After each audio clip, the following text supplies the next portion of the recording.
Cheminer, comme dans l'histoire de Saul. C'est ce que j'ai décidé de vous raconter.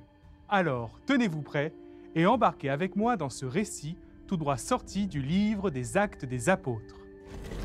Un jour, un homme, le voici, son nom est Saul.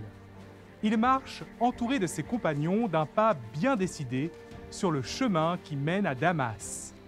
Il a en effet une grande mission. Aller dans les synagogues et arrêter tous les disciples de Jésus. Mais ce chemin lui réserve bien des surprises. Regardez plutôt. Voilà qu'une lumière, venant du ciel, se met à entourer Saul. Déboussolé, il tombe au sol.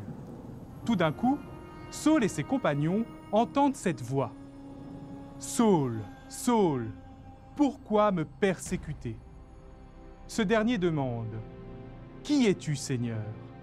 La voix répond « Je suis Jésus, celui que tu persécutes.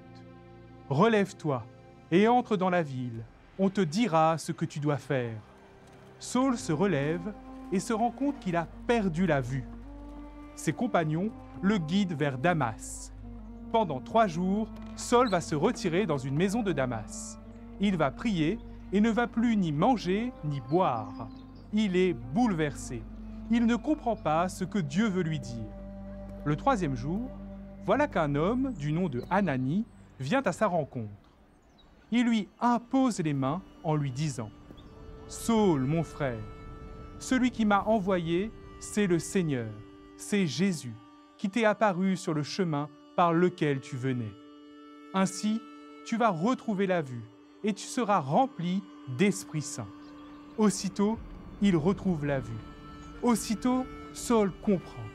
Il comprend que jusqu'à présent, il s'était trompé de chemin. Il demande le baptême et reprend des forces car il n'a qu'une seule envie, aller annoncer partout que Jésus est le chemin du salut. Ainsi, cette histoire est en réalité le début du cheminement de Saul, qui de persécuteur deviendra le grand apôtre Paul, un apôtre qui a réalisé des œuvres si grandes qu'on en parle encore aujourd'hui.